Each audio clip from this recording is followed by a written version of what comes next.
Hey everyone, and welcome to the NintendoFuse Podcast. This is episode 210, entitled Ditch the Switch. What? What is that all about? We're going to be talking about that, and we're going to be talking about several other things, like the fact that Barry got his wish for 3D Mario All-Star, or Mario 3D All-Stars, getting some camera control, and also a big story for Greg as well around Fire Emblem. And I know there's some controversy around that story, so that'd be fun to talk about, as well as just some price cuts on Joy-Cons. It's going to be an action-packed episode with lots to talk about. My name is Steve, and I am also joined by Barry. Hey, Barry, how's it going? Hey, Steve. How's it going? Pretty good, pretty good. Greg, how's it going today, too? Pretty good. Cool. No complaints here. Awesome, awesome. Yeah, I noticed a little peek behind the scenes. We're doing a little bit different setup today, and I realized when we went kind of black or whatever for everything, I muted you guys when like the opening music come on, and then I realized I couldn't talk to you anymore either. So it totally took all our audio away. So I was like, oh, that's a change. I was, so you guys didn't realize I was talking to you before we actually started. But you didn't hear me, so I was just talking to myself. But now we're all able to talk together and also able to talk to you guys in the chat room. Thank you guys for tuning in live. I see Jakster's already jumping in the chat there. Jakester was on our last episode, so if you want to actually see him instead of just hearing us reference him in the chat all the time, he was actually on episode 209, so check that one out after you listen or watch this one. If you have never joined us in the chat, we'd love to have you do that, and also we would love to have you guys follow us on social media. We absolutely love continuing to keep this conversation alive, both on social media and also in our Discord. So if you haven't joined our Discord yet, just follow the link on the screen or in the show notes or in the description here on YouTube.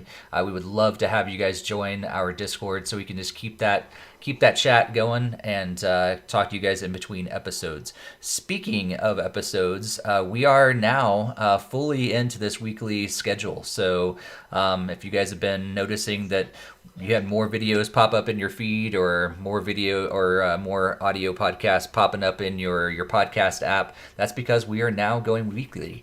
So hopefully you guys enjoy that. Let us know if you do enjoy seeing us or hearing us more than just a couple times a month. We would love to know your feedback. Before we jump into the news, as always, let's talk about what we've been playing, and let's go to Barry first. Oh, yeah, it's been a busy week. I'm not used to saying week. Usually it's 2 weeks. On the Switch, nothing really changed. A little bit of Animal Crossing, very little Mario 35. I really haven't been on the Switch as much, just because it's more routine things.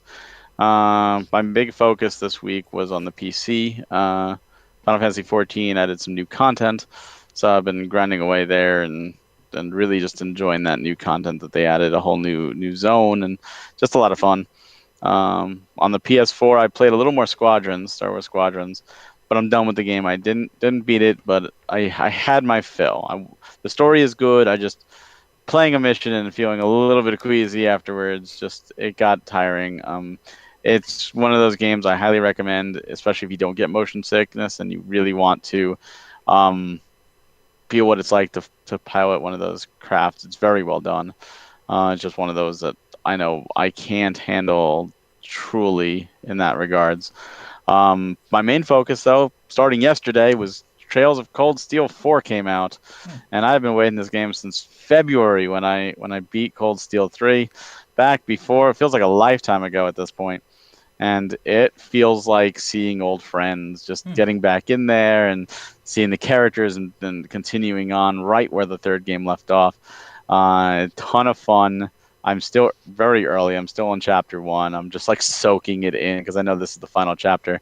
Absolutely loving it. It's such a good RPG. And other than that, on mobile, still doing Dragalia. There's new content, new events started today, so that's taking a lot of time. And Mario Kart Tour, still racing and trying to win. Nice. I have given up on Mario Kart Tour once again. But anyway, Greg, what have you been up to lately? Pretty much pretty similar to my list last week. So still playing Animal Crossing. Now I'm kind of been taking over my daughter's account a little bit to try to catch the extra bugs and fish and sea creatures that she hasn't really been neglecting the last month or so. And still got to get like the piece of candy and that kind of and collecting Halloween recipes and pumpkins. Uh, Pretty much it on that side. Then still playing Mario Kart 8 Deluxe with my daughter. She still has a lot of fun in the battle mode and even doing some races from here and there. So we still really love that Renegade Roundup mode where Mm. it's like cops and robbers and you try to catch everybody inside the cage before the time's up or not get caught. Then I was still playing a little bit more Mario Maker 2. I was finishing off the levels that was submitted for the final 12 item challenge round. So I still have a few more levels to go there. Then also other games I'm still playing with my daughter Belle is still Mario Party 8 and 9 on Wii, and Double Dash on GameCube. Still, it's pretty much just playing extra like a round or so, and didn't have a ton of time over this last week, but we did touch at least like a map or two in each of those, and on both Mario Party games, along with Double Dash doing a number of cups and races there. And then finally, still playing Fire Emblem Heroes on mobile, and then back up to doing better rankings this last week, and hope to continue it for this next week. Nice, nice. So, just say of the three of us, Barry's the only one that started a new game. From all of us, for sure. But yeah, I didn't have as much time this last week. A lot of other things in life, kind of got in the way and everything. But yeah, I played some Animal Crossing and I played some Rocket League, and even that I spent less time with both of those games than I normally do in a week. So yeah, and I did enjoy. I've enjoyed the Haunted Hallows stuff in Rocket League so far, and trying to get as many of the weekly challenges and stuff like that that's going on. But yeah, I was telling Greg earlier that I think I usually try to play Animal Crossing every day. I think I may only played it like 3 or 4 times this last week. But you have weeks like that. For sure. But yeah, let us know what you guys are playing in the chat or down below lately or later in the comments. Jakester said that he finally got back to Dragon Quest 11, and that's about it. So sounds like all of us were at some level pretty busy this last week with other things and not just able to game all the time, which happens for sure. Yeah, so I think that's pretty much it in terms of games. Like we didn't really have any that we all spent some time playing the same game. So there's nothing really to discuss on that matter. So how about we jump into this week's news and get right into it with the headliner. As I said earlier, the title of this episode is called "Ditch the Switch." Because Michael Pachter strikes again, and some of you guys don't maybe know who Michael Pachter is. He's a game analyst that has said some very crazy things over the years, especially connected to Nintendo. But recently, he's got some statements surrounding what he thinks Nintendo should do moving forward. And Greg, you got this story, so tell us a little bit about what is going on with Michael Pachter and what he's saying lately. All right, so the biggest quote to take away from here is he said he doesn't really understand the whole hybrid concept. He thinks it was something that was left over from him to differentiate the Switch, and he wanted to have a console that can go back and forth from console to portable. And then he goes on to say, but I don't think most people play it in both modes. I would say that maybe 20% of Switch owners play both modes, and I think most Switch owners play it in handheld only. So I honestly don't understand the whole point of the hybrid. Who cares? Play it as a handheld. Then he goes on to say, and Nintendo isn't that smart, so you never know what they will do next. But I think the smart thing would be to get rid of the Switch console and only have the Switch Lite, get rid of the docking station, get rid of playing on the TV, maybe offer a Fire Stick dongle for those who want to play it on the TV. But I just think that a portable-only Switch makes the most sense. It's the cheapest to make, and they could make the screen nicer and build quality better. So then it says, I'm not sure what we will see from them in the next generation. If they will be upgrading the processing power, they should at least put some flash memory in it so you can download some games and not have to screw around with cartridges. So that was Nice. where the main takeaways from there. And then I've seen like a number of other outlets have done like polls and surveys to see like, oh, how often or like which do you play more? And then I even had put a comment on there from my perspective that at least during COVID, I've been actually mostly on the TV. And anyone that's listened to the podcast would know that that was complete opposite before February. It was like 100% handheld all the time. So I've seen both ends of the spectrum. I really appreciate having the option for both, and frankly, I don't want to have to buy two. I'd rather not have to buy two consoles, one portable, one home console. Right. So Yeah, yeah. Pachter said some, like I said earlier, weird things over the years, and a lot of times I tended to agree with them on some things. I think that Nintendo should have jumped into the HD world a little earlier, and some things like that. But this one, I don't know where he's coming from. Barry, what's your take on Pachter this time around? I'm with you. When Pachter was back saying, the Wii HD, Nintendo should put out the Wii HD, I was with him right there. Yeah, I agree. The Wii HD should have been. This is just stupid. This is probably the stupidest thing this guy has ever said. I mean, you take a model that is super successful, making a money, and kill it? No. The Wii U? Yeah, I understand that. The discless 3 or Xbox One? Yeah, I get that. But this, no. I play on the TV 99% of the time. Mm-hmm. Telling me you shouldn't allow me to play the Switch the way I prefer to play the Switch is just asinine. Don't you tell me what I can and can't do. And I know I'm not alone. There's tons of people that play it docked only, that just enjoy docked, that enjoy sitting on the couch or with family. You're not going to play 4-player or 8-player Smash locally on a handheld. It's not happening. You're all going to have your own systems. That's a hell of a lot more expensive than having just 7 extra controllers.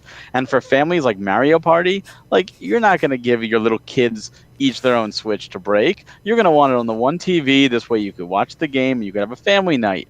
That's what Nintendo prides themselves on. Yeah. You don't take that away. Now, I understand if in the future, if the Switch Pro comes out and they announce the Switch Pro is docked only and they get rid of the handheld, but they let the games play both.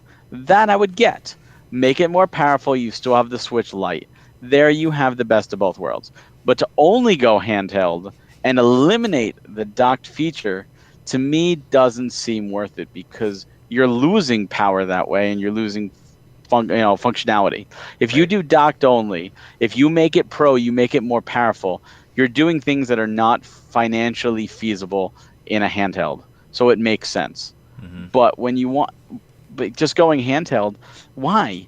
You're making money. For 22 months, the Switch has been the #1 selling console. There's a reason for that. Mm-hmm. Why get rid of it?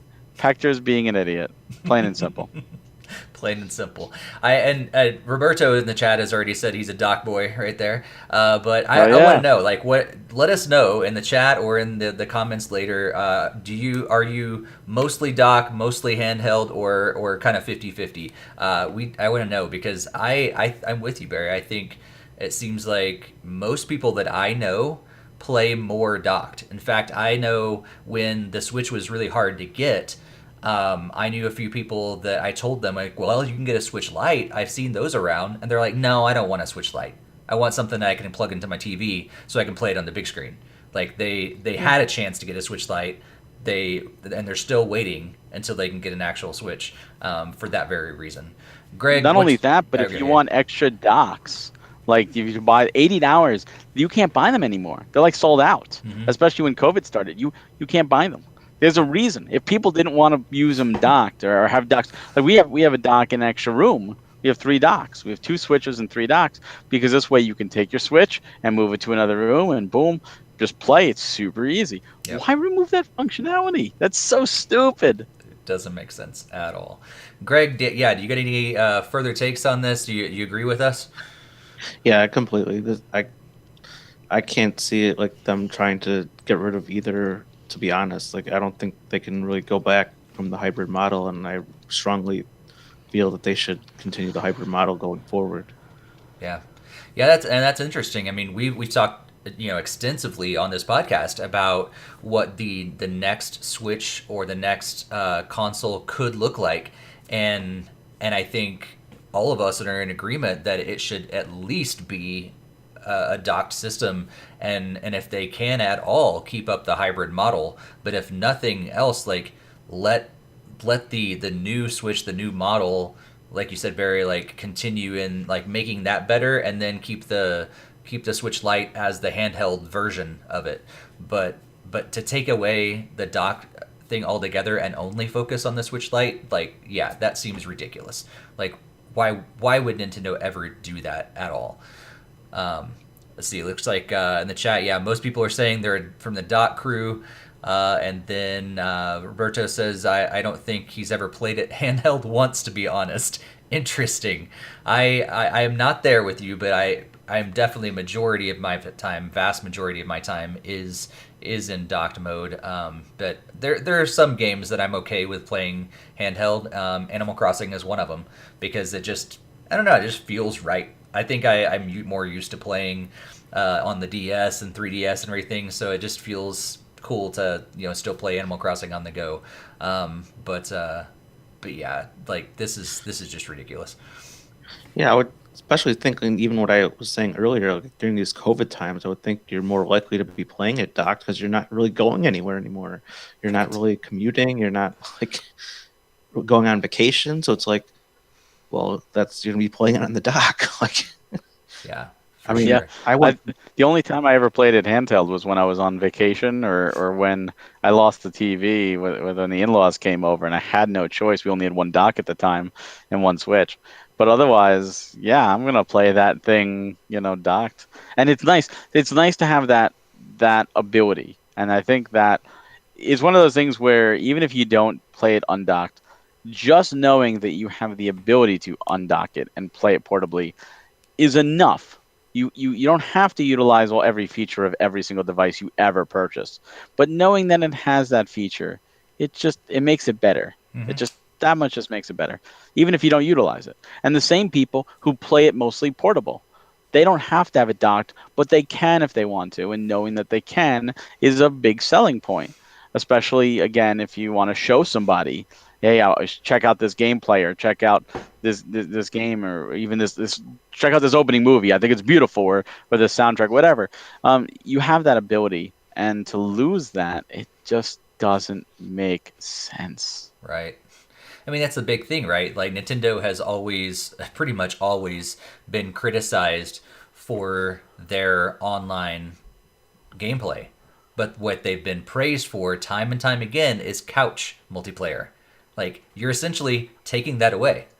Like, the one thing, the multiplayer aspects, the, like, Mario Karts and the Smash Brothers and the Mario Parties and all those different games that have been fantastic couch multiplayer, take it away. Nope, everybody gets their own system.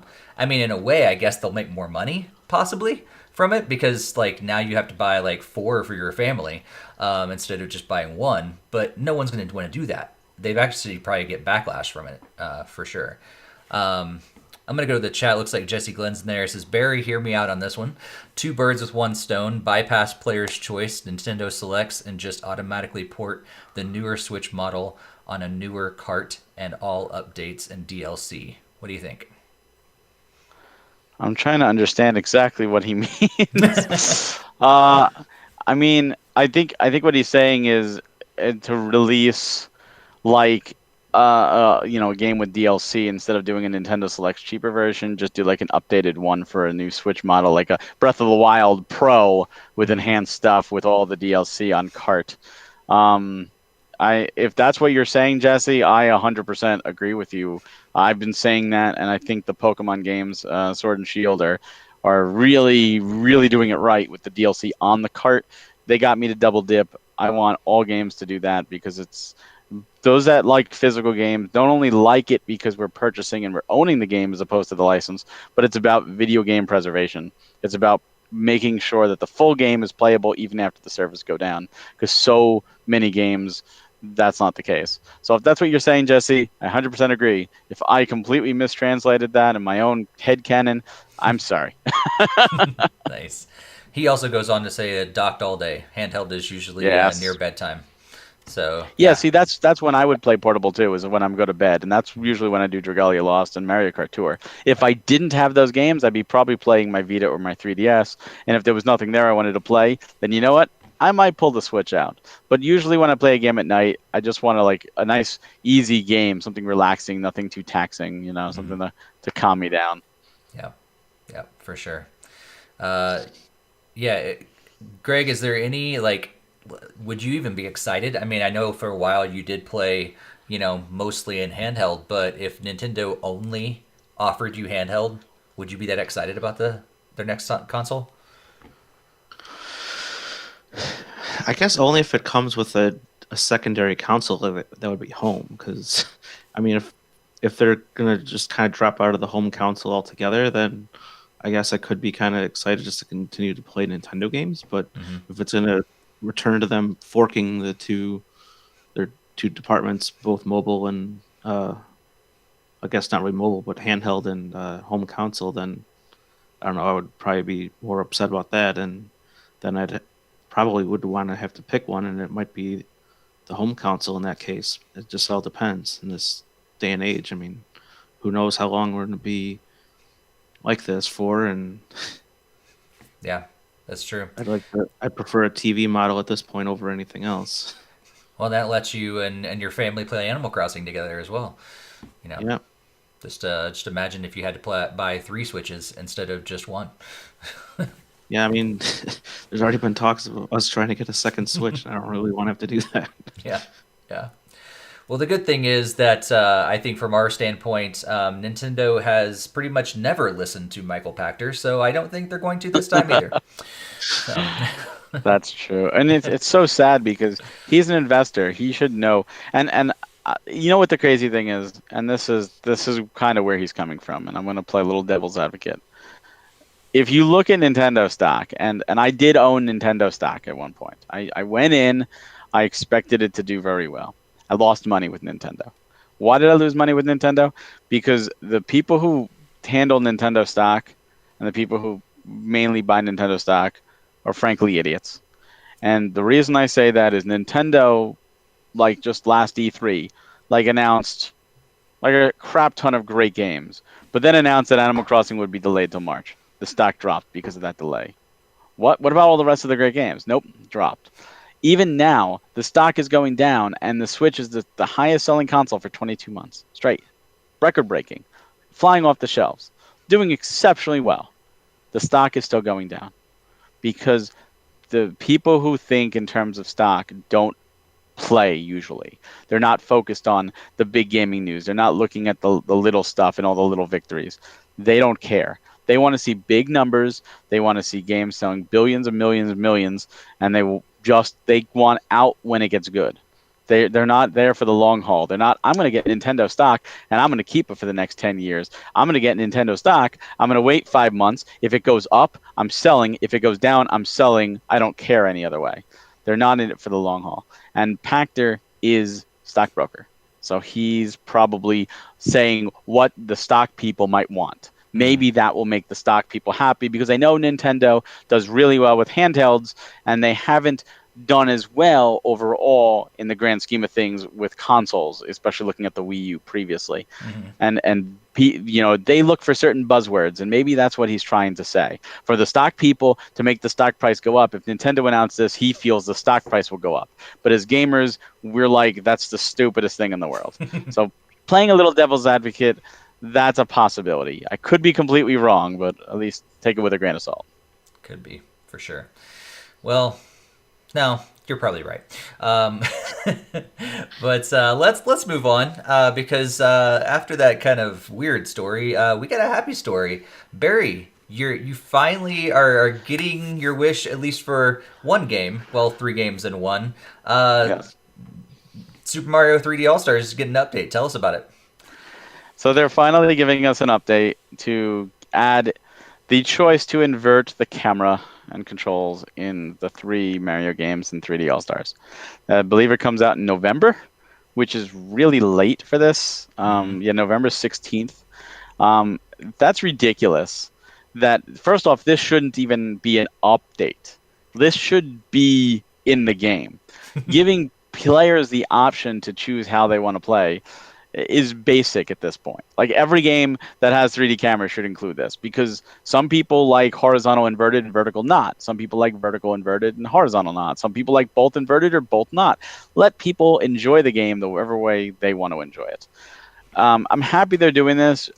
It might make me go back to Sunshine and work some more, because I had some real difficulties in some of those shines just with those inversion controls. Luigi's Mansion 3, I'd still like them to do it too, even though I've beaten the game. And of course, they do this long after I'm put Mario 3D All-Stars down. I'm happy they're doing this. I just don't understand why this had to be an update. Like, this should be in the box, standard from the get-go. It's such a simple thing. It's just a simple slider. It's literally a binary switch. 0 or 1, inverted or not. Like, it's simple as that. And so many games feature this as a feature. Like, it shouldn't even be a feature. It should be standard at this point. It's 2020, and Nintendo, of course, 2 steps forwards, 1 step back as always, or 1 step forward, 2 steps back sometimes. I'm just glad they're finally doing something. Better than nothing. Yeah, Greg, I'm interested to hear, like, why do you think they would, like, do you think the fans actually got to them, or what do you think about this? That's what I'm kind of thinking. I know they got a number of backlash saying, like, oh, this is such a lazy collection because there's pretty much just the 3 ROMs and like some soundtracks, and like, they didn't even really do much other things. Like, this would have been a no-brainer to include from the get-go, as Barry said. So at least it's nice that they are addressing it, because that can be problematic for people experiencing some of these games for the first time. Like, I know there's people that didn't really like the way Mario 64 controls, and the camera is obviously very horrendous this day and age.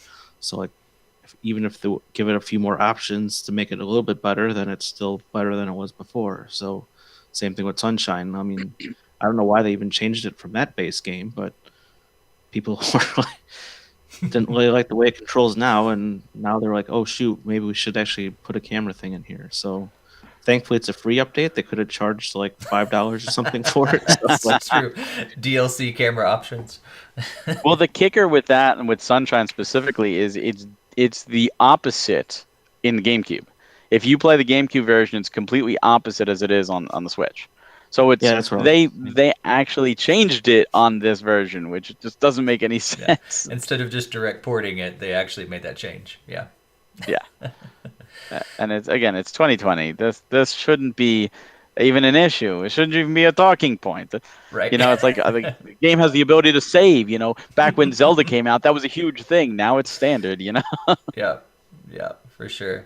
Jakester thinks it's stupid. Roberto says, yeah, it should have been on the cartridge. Yeah, Jakester is also saying that it's now weird that they're giving in with an update, considering it's going to be gone in March. That's also a good point. Like, well, the digital is gone. The physical will still be there. Well, true. But I mean, yeah. I mean, for a game like you've talked about, even Luigi's Mansion, like, should we, like, could they possibly update that game? I mean, that still has more legs. Like, do you think they actually will, or no? It's over a year old now, right? Luigi's Mansion 3. Yeah, it's that time has passed. I mean, should they have? Yeah, should it have been there from the beginning? Yeah, I would have had a lot less frustration playing that game if I could have changed it. And I think for people who, like, I don't understand, it's fine for me. It may be fine for you the way it is, but when you go from one game to another and it's completely inverted, the camera, it takes a while to get used to. And if you go back and forth between games, it's a real pain in the butt. And if you can customize and have every game control the same, you can just get right into the action. And it's more muscle memory at that point. Mm-hmm. So if you play a game like say 100-hour RPG or something, and then you move to another game for 100 hours, you are used to the camera one way. Now if it's reversed, you're going to try to go left and it's going right, and it screws with your head. Yeah. Yeah. Basement Dweller says Sunshine took some getting used to with the inverted flood, but now that he is might be weird going back again. And yeah, like you're saying, like you adjust and your mind gets used to this. And I think it's interesting. Yeah, they've left it out of some games like that because I don't know, as far as back as I remember, I mean, I don't think they had options maybe on the NES, but I remember SNES games having options to invert the camera or up and down and stuff like that in flying games and things like that. I'm like, why would they automatically just all of a sudden take it out on Switch titles? Like it seems like you said, such a no-brainer just to have that built in. It's like a save option. Yeah. Anytime you add options to a game and let people customize the game, they're that much more likely to enjoy it. And once you put roadblocks in any experience, you're that much more likely to say, screw this. It's not worth the headache. You want to make things user-friendly. There's a reason that term even exists. Mm-hmm. Yeah, for sure. All right, well, moving on, we got a story that I know, even though it brings some excitement to people like Greg, there's also a lot of controversy a little bit around this and kind of connected a little bit to 3D All-Stars. So tell us a little bit about this little game called Fire Emblem that's now coming to North America. Yeah, so this was another awesome shadow drop by Nintendo of America. It was like a little video showcasing that Fire Emblem, the very first one from the NES, is being now localized here in North America. So the game will be released at $5.99, and then now it will only be available until March 31st. So just like 3D All Stars. Then they also confirmed that they were also doing a very special 30th anniversary edition that will sell for $49.99.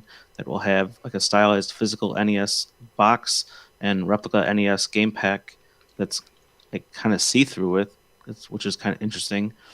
And it also has like the standard Nintendo protective sleeve. Let's see, and then it also includes a colorful 222-page art book, and then Barry's absolute favorite phrase of all time, a game download code. So instead of actually having a physical version of it on a Switch cart or even having that replica game card actually work in the NES, they are just throwing in a download code. So this is a download exclusive, and then it's only going to be available till March 31st, and then they will take it down. So yeah, I pretty much enjoyed like how they had like the back and forth like Smash Brothers reference at the beginning, because that was totally like me and my brother like trying to like, who the heck is Marth and Roy and what games are they from, and like, oh, it's only in Japan. And then of course a little bit later then we do get like Binding Blade and stuff, but I didn't really jump in until Awakening, and then I absolutely found out love the series. So to me it's great that it's being localized, and it also can be a transition thing, and maybe we can get Mother 3 in this day and age. Who knows? Because now if they're actually localizing older games, there could be other games that they could localize on the Switch now. So, yeah, I don't know. I'm sure Barry's got some colorful words around how it's digital only. So maybe you should take it away from there. That's true. Barry, which one are you more upset about? The fact that it's a limited time, or a digital limited time, or the fact that it's digital only and a download code in this impressive physical collector's edition, but only physical download or only digital download? So yeah, which one makes you more upset? I apologize to anyone who's listened to the latest playcast because I already went on one rant about this. Yeah, the time thing is stupid, but that's not what bothers me. It's the obviously digital code. I even get it only being released as a digital code, and then the physical collector's edition have it be physical there, and only being released as a collector's edition. I'd be fine with that. I get that. When you release a physical product, and in a case like this one, it's specifically geared towards Fire Emblem fans. Like, this is done in anniversary to the Fire Emblem fans. To not put the game physically is an insult to those fans. It's saying, we know you want this empty cardboard box. You clearly don't want to own the game. No, that's not it. That's not what we want. We want to own the game. We want to appreciate the game. We want to enjoy the game. We want to celebrate the game. And nothing says celebration like a fake game with a cardboard box. Yay. No, that is not celebrating. That is insulting.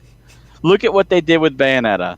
Granted, Japan only, but they celebrated it with a special edition where they actually made Bayonetta 1 physical. It's the only way to get it on the Switch physically. But they did it. Nintendo, did it. They can do this with Fire Emblem. They can easily do this. And the fact of how well it's selling right now, it would sell the same. It would sell better because now people would be clamoring for it. And if this was the only way to get the physical edition, it would go way faster because that's what people want. The fact that they announced this and then they just followed it with that digital code was literally them saying they don't care. They honestly don't care. This is like the worst type of breadcrumb. I believe this game is free with Nintendo Switch Online in Japan. Yes, they translated it. Whoop-de-crap. You translated an old NES game that there's fan translations out there for years that they could have copy and pasted for all we know and changed one letter or something. But you then take this. It would fit on the smallest card easily. You could have made a Fire Emblem compilation. But no, you're charging $50 for cardboard. Worse than Labo, because at least that Labo cardboard can do something. And you know what? You got a physical card with Labo. You don't get a physical card with this. This is asinine. This is stupid. This is Mario Kart Live on steroids, because at least there, you know what? Fine. Maybe there were some other complications. But this is a game from the Famicom era. You have no excuse. This wasn't developed overnight. You knew this was coming. You had time to plan. This is not a celebration to Fire Emblem fans. This is a slap in the face to Fire Emblem fans.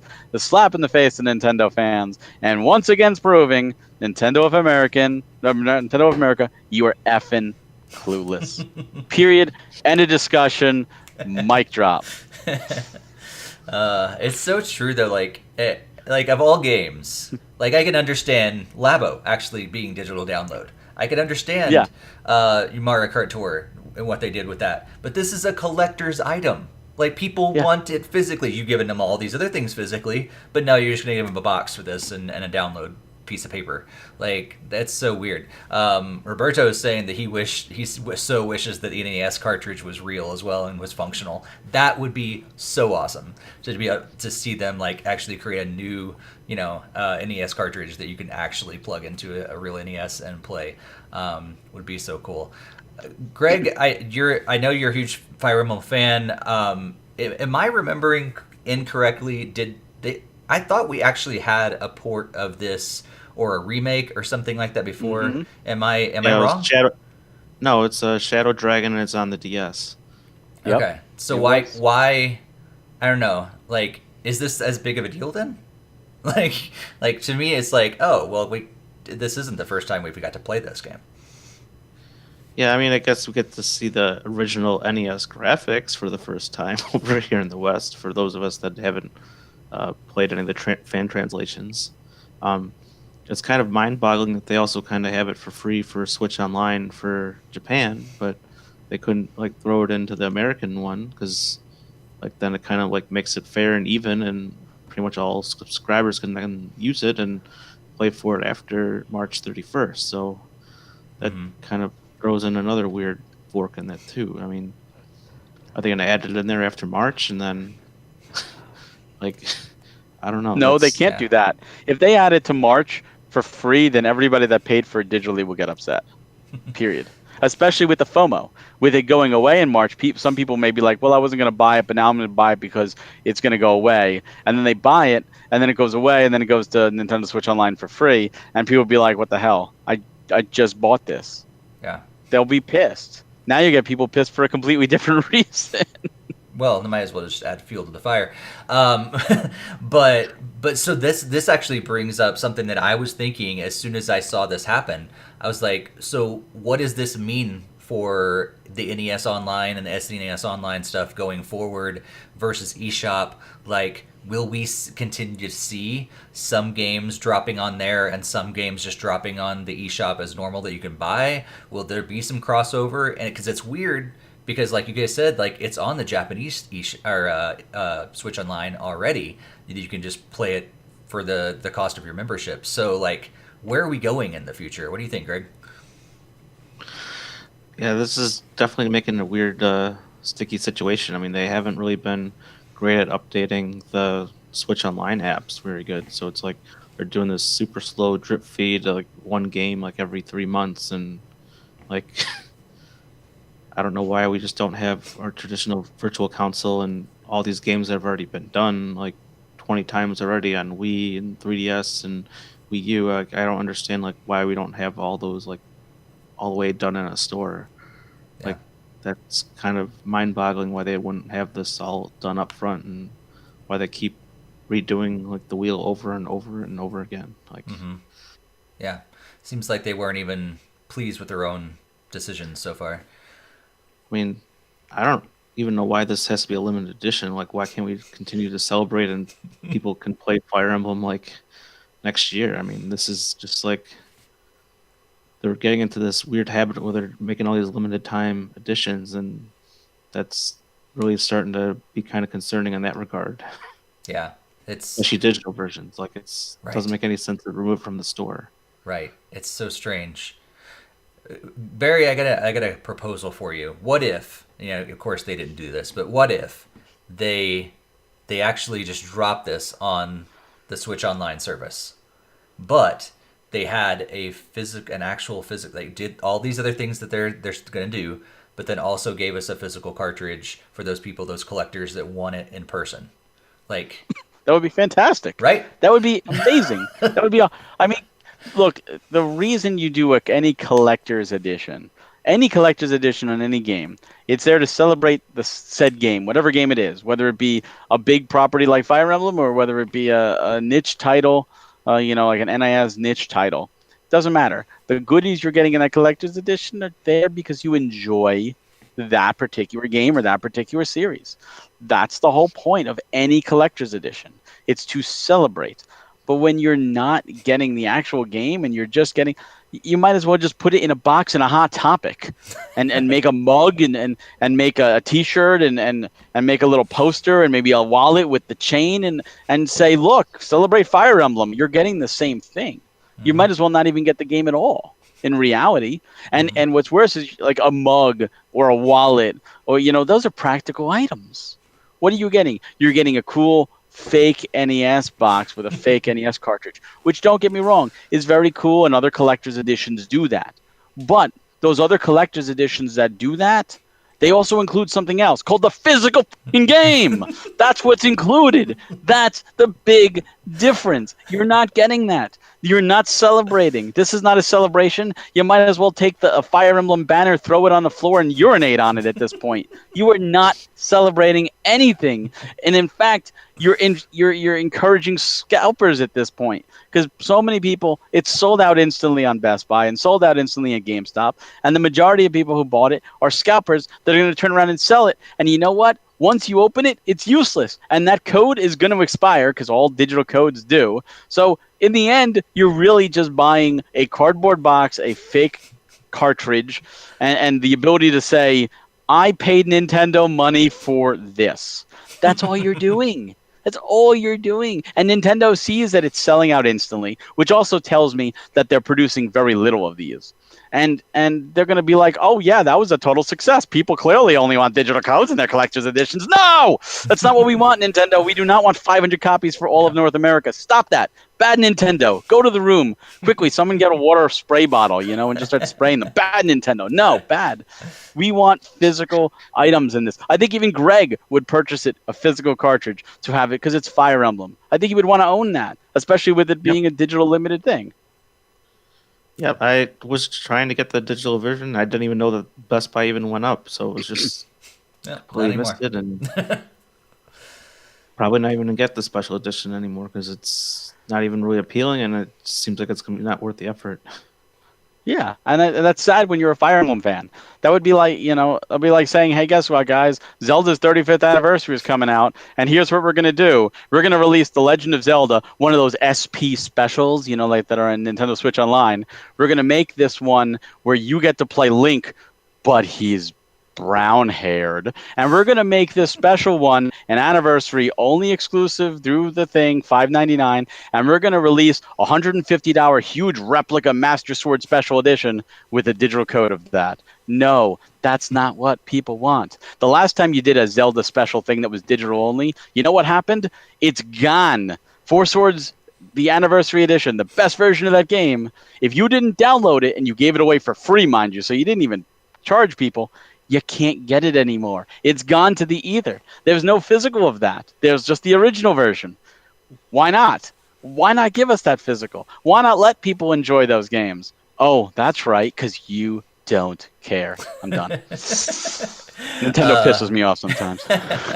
Ryan Anthony's right there with you. He's a huge Fire Emblem fan and says that he couldn't be less interested in this. It's a huge missed opportunity. Yeah, people are agreeing with you like crazy in the chat, Barry. And I think, yeah, it's so interesting. We're almost in a catch-22 a little bit because, like what you said, like people buy this like crazy, and that sends a message to Nintendo. But it's not like they're not gonna buy it. So like no matter what, we're gonna send that message. Then they've got to look beyond sales to actually see what people really think about this kind of thing. It doesn't matter. The fact that they're producing a small amount of this, and again, the fact that anything selling out of 3 minutes on Best Buy means it's a small print. Selling at a GameStop that quickly in like 8 minutes, I think, it's a small print. That means they know that Fire Emblem is a smaller title in America. It's niche, so they're producing very little of it by disguising it as, look, we're doing something for the fans. Well, you are doing something for the fans. You're pissing us off. That's what you're doing. Now, a Switch run, I will tell you this. The minimum Switch run in America, this only applies to America. Europe is different. Japan is different. In America is 5,000 units. That is the minimum print.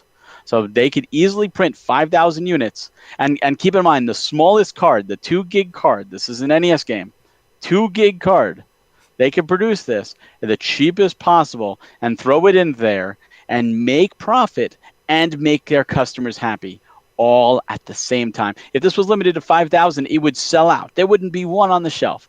Limited to 5,000 unit physical only, boom, it would be hotcakes. It would be the game of the year. Like, absolutely. But they're not even doing that. Their own first-party IP. Yeah. It just doesn't make sense. I think, yeah, that's a good reminder. This is their own first-party IP. Like, really? Like, of all things.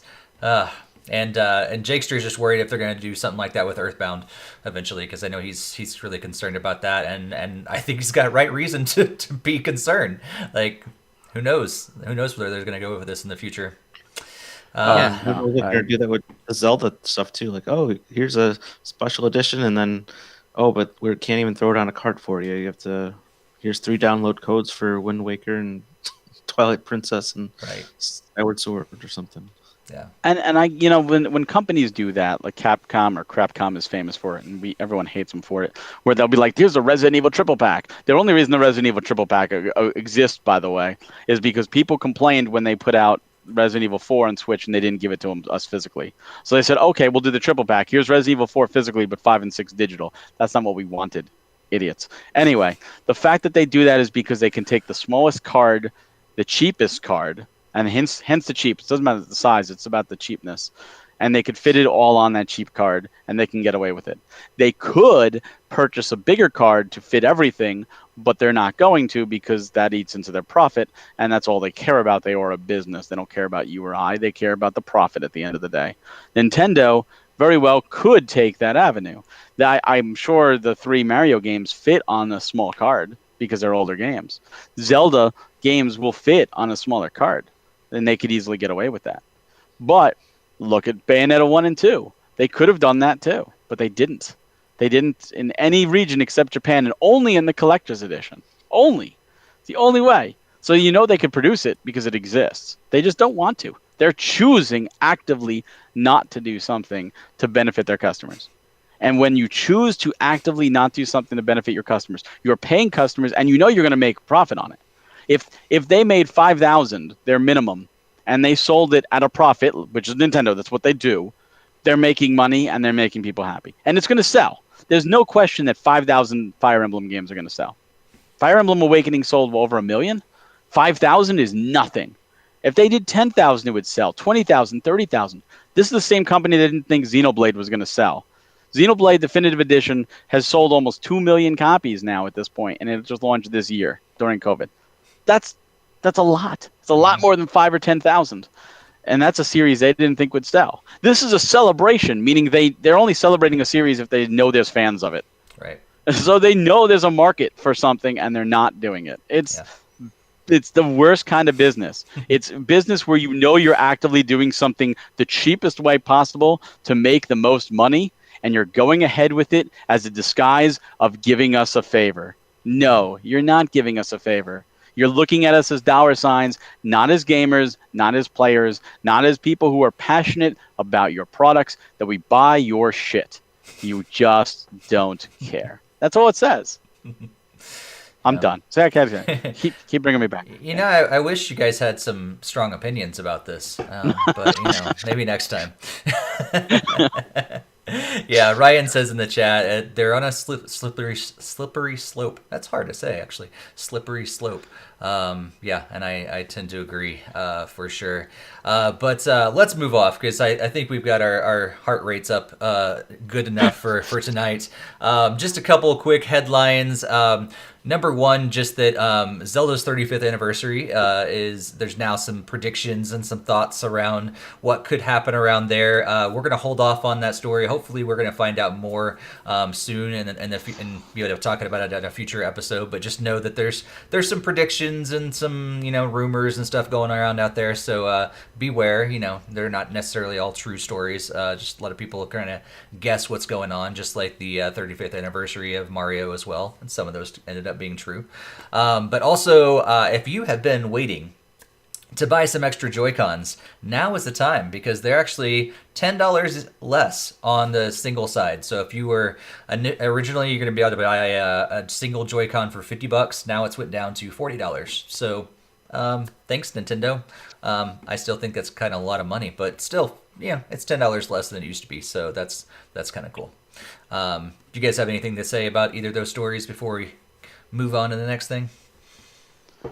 Nothing about those stories, but I will say I'm wearing a Fitbit here, and my heart rate went up to 107 during that. Nice. So thanks, Nintendo. Nice. That's really in the fat burning mode right there. You're really ready to go. Yeah, the only thing about at least the Zelda stuff just has me more nervous, the way that they've done Mario and Fire Emblem. So it just kind of leaves a bad taste in my mouth how they're going to do another one of my favorite series. Yeah. And then it's so funny. They could do so good and so bad at the same time. And then in terms of the price drop, I didn't even know what they were selling single Joy-Cons. I thought you always had to get the pair for $80, but yeah. No, so I guess it makes sense that you should get one for $40, because that kind of makes sense. So yeah. That's their excuse for Joy-Con trips. Yep, there you go. Yep. So just buy another one for $40.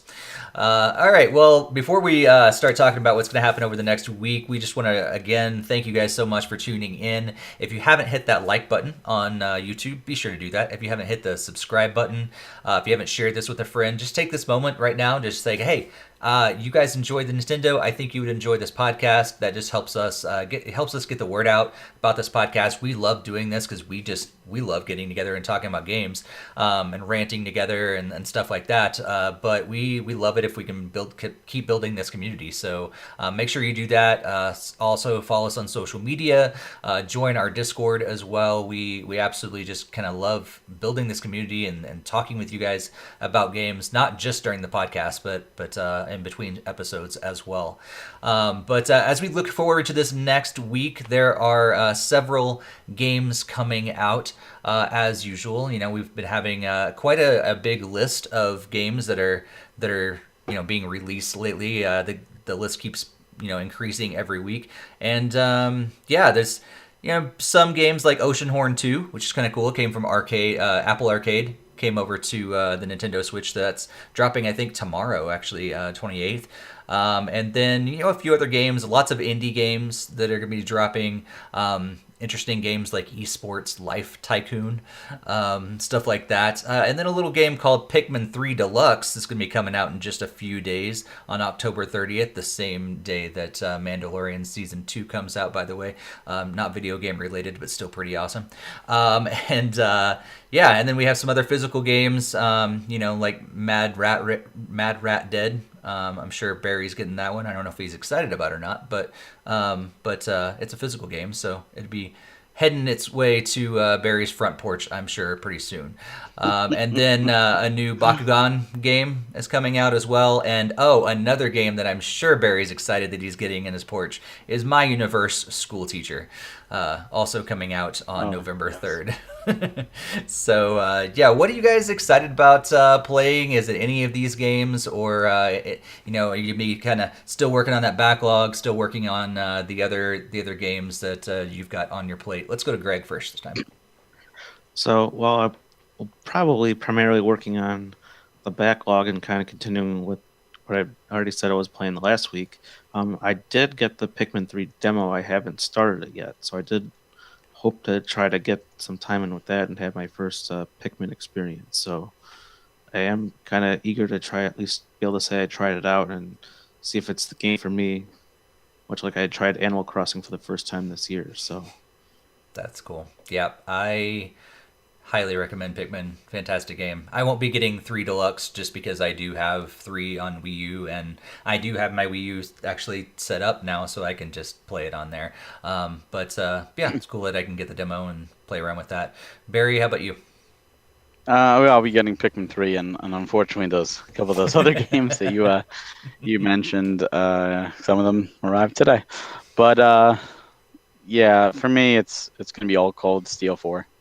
I've been waiting for this game. I'm looking forward to this game. I have to see. This is the Avengers Infinity War of the series, or the end game of the series, and so far it's absolutely delivering, and it's so good. And this is outside of 14. This is what I'm sinking my teeth into, and in between taking breaks to 14. But I don't even know if I'll have it beat by next week. But I've got a deadline of the PS5 and Xbox Series X launch, so I'm gonna hopefully have it done by then.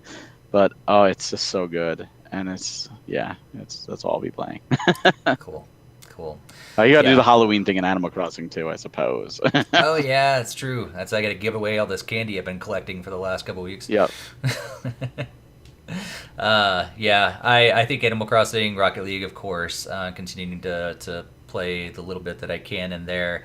And there's that sumo game that I really wanted to check out. We should actually, I think maybe this next week I got a little extra time. We should try to do a game night sometime and just play that online, because it's free. So might as well check it out. But then I think we'll see where this week takes me. But none of the brand new games are necessarily on my list to be like super excited about. So maybe this might be one of those times that I'm like, oh yeah, there's another game that came out a few weeks ago. I do believe I think we actually got some codes for Torchlight 3. We need to be taking care of that at some point too, and stuff like that. So it's this. Where was that 2 weeks ago, man? It came late, but we did get them, so that's pretty exciting. Let's see. Chat looks like that Ryan's excited about Pikmin. He thinks it's one of the underrated game series. Jakester he's a Mandalorian fan as well. Thinks a Mandalorian game would be pretty sweet. I agree with you. That'd be pretty awesome. Roberto says Pikmin looks awesome, and Jakester says he's gonna be working more on Dragon Quest XI and hopefully Digimon Cyber Sleuth. And Roberto said he just got Ikaruga. Is that how you pronounce that game? Ikaruga. Yep. Okay. How about that? I actually got it right on the first try. So he's excited to play that as well. Ryan picked up or he's 2/3 way through Dragon Quest 11. Just picked up Dragon Quest Builder and all 3 Shantae pre-orders from Limited Run. So that's awesome. I have several Shantae games. I've never completed one yet. I've played a lot of them, but I've actually never completed one. I've never even played them, but I have them. What? I need to, but I haven't played them. Oh yeah, I'm scared to open them at this point. They're so expensive. Yeah, that's true. Yeah, all my copies are digital. What was that, Greg? I was just say really quick. I did have Nicaragua on GameCube. That was the original platform it was on. Nice. Nope, Dreamcast was the really original hard. platform it was on. Ooh. Oh, well, I guess original Nintendo platform. It was the first. It didn't come out in America on Dreamcast, but that was the original platform. Yeah, it's Treasure bullet hell shooter, but it's awesome because the black white mechanics. I loved it. That was my college, Ikaruga. Nice. Mine was Mario Kart and Smash It was Bros. way too difficult for me, but I was only able to beat the first few levels. Nice. Well, Barry, any big things coming up? I know you're hopping on some different podcasts from time to time. What are we excited about doing this next week? Honestly, the latest industry talk went up last week that I have. I don't have one recorded right now, and other than the playcast, I have nothing scheduled to appear. Maybe I'll poke Oni and say, hey, can I get back on before the end of the year? It's just been so busy. I've been so busy with the house and working, and we're building more shelves this upcoming weekend because we need to display more. So that's what we're doing. So that's my main focus, other than Cold Steel 4 and some Final Fantasy 14.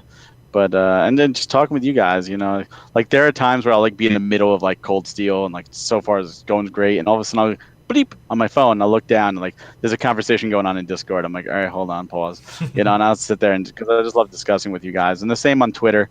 There'll be messages on Twitter and comments on Twitter. And just to me, I love the community that we have. I love just talking to people and talking about games. And to me, that's my favorite part of doing all of this. So thank you to everybody who does talk because it's awesome. Absolutely. Greg, anything else before we wrap up? Nope, I don't think so. Just eager to get back into hopefully hitting that backlog sometime soon and maybe trying to stream at some point. I don't know. Nice. Well, yeah, definitely continue to check out our social media and our Discord, and continue to spread the word about this podcast and our community here. Love that it's growing. Love that we can keep these conversations going. But thank you guys so much for being here for episode 210. We'll be back next week, but until then, happy gaming, everybody. See ya.